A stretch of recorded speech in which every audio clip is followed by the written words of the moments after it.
for joining us today. We're going to be discussing building a better budget. My name is Beth Stisney, and I'm from the Training and Development Department. So the first rule I want you to remember about a budget is you can't spend more money than you make. So what happens when you've tried to start something new? Maybe it's a diet, you want to lose some weight. Start counting the calories, right? What about you want to run a marathon? Start with a 10K, maybe even walking that 10K.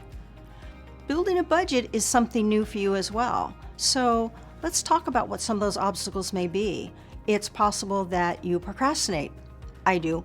It's possible that you've made some bad decisions in the past and you still feel some regret from those. Forgive yourself. The advantages of creating a budget are going to far outweigh the disadvantages. And today, we're going to walk you through some of those steps. We're going to start small, and you're going to see how successful it will be for you. One of the first steps is going to be writing your goals. What do you want to achieve, and when do you want to achieve it? You probably wrote SMART goals during your performance evaluation with your employer last year. Well, that can be used in budgeting as well. The acronym SMART. Let me define that for you. So the S stands for specific. You need to know exactly how much money that thing is going to cost. Is it a $25,000 car or is it a $30,000 car? You need to know the exact amount so you know how to plan for it. The M stands for measurable. You can easily get sidetracked if you can't see your progress. When you were a kid, did you ever put pennies in a jar? And as you saw those pennies mount up, you knew you were getting closer to being able to spend them. That's measurable. The A stands for attainable. Are you really going to be able to do this? It can be very discouraging if it's just completely out of your reach, which leads you to realistic. If you're going to create other financial burdens with this goal, maybe you shouldn't be going there. And finally, the T stands for time bound. You need to have an end date. Remember, at the S stage of the goal, you chose the specific amount. Well, how long is it going to take you to save for that? Is it going to take you weeks, months, maybe even years? You need to have that end date in mind. Goals can also be defined as short-term, mid-term, or long-term. Well, what do I mean by that? Short-term goal is about a year. Maybe you're going on vacation. A mid-term goal is completed within 1 to 5 years. Are you buying a new car? And long-term stretches over 5 years. Maybe you want to purchase your first home. To help find where your goal fits, you look at the cost of the goal and divide it by the number of months it will take to save for it. And then you'll know if they're short, mid, or long-term. Now, a consideration for those longer-term goals is you want to add in any interest that you may make. Maybe you have stocks that are paying you dividends. Maybe you have interest from your savings or checking account. Those are going to get you close to your goal a little bit faster. Also, for long-term goals, consider that the price you're estimating at today might be a little different by the time that date comes around. Price might be a little higher, might be a little bit lower. So, here's an example. Are you ready to go on vacation? You've planned something great and it costs $2,400. It's got airfare, meals, lodging, everything's included. So how are you going to save for this vacation?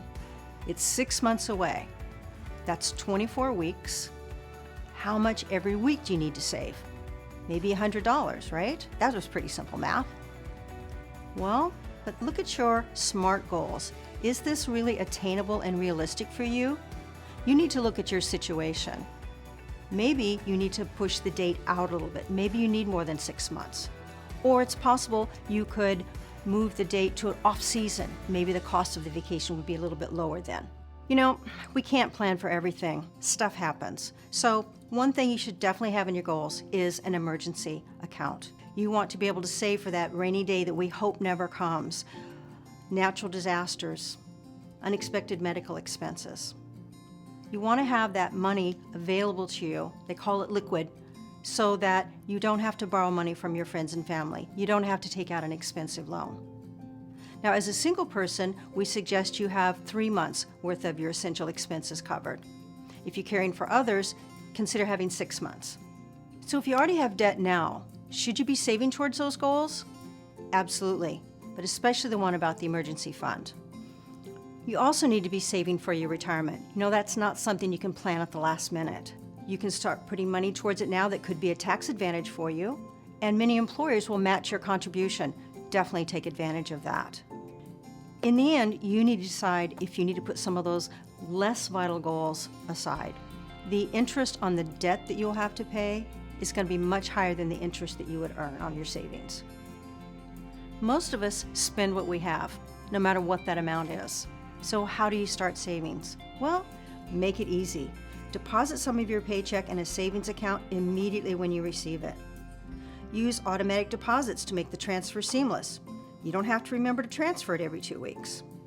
And since you're using a savings account, you'll be earning interest and helping the amount grow. Saving is a discipline, just like eating the right food or doing the right exercises. You're investing in yourself. You're worth it. So if you're not paying off your debts, let's look at an example of what kind of trouble you can get into. Let's say you borrowed $2,000 and there's a 19.8% APR. Well, the minimum payment expected is either 2.5% of the balance or $20, whichever one is higher.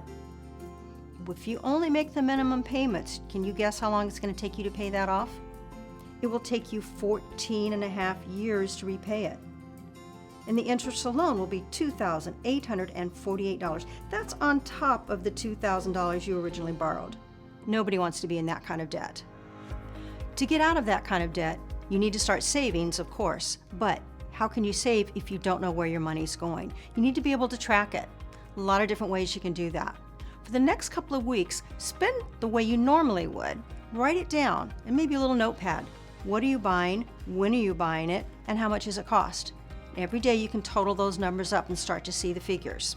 If you use your debit cards or credit cards exclusively, then you've got an electronic trail. Remember to check the ATM machine. How often do you go to get cash before it's all used up again? There's lots of different software you can use to track these type of expenses that will help you see what's going on. And once you've got that information, you'll be much better prepared to create a budget and find out where you can start saving. Now you need to build that budget. It doesn't have to be complex. It's simply a record of a spending and a savings plan that you develop, maybe on paper, maybe electronically. You'll note your income and you'll note your expenses. Let's look into a little more detail on that. It's a good idea to start with the income side of the budget because that's really going to help you determine what you can spend and what you can save.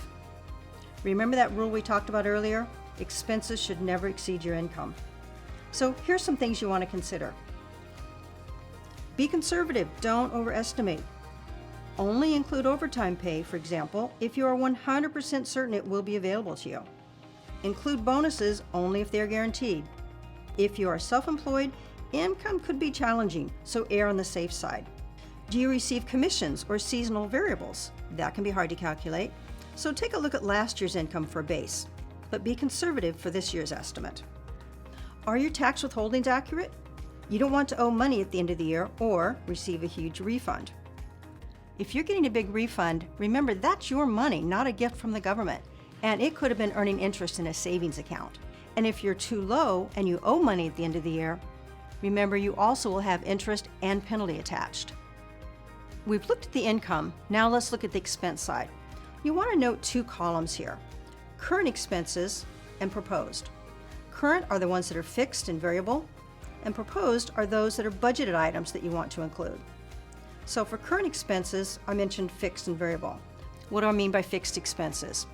Your rent, it's the same every month.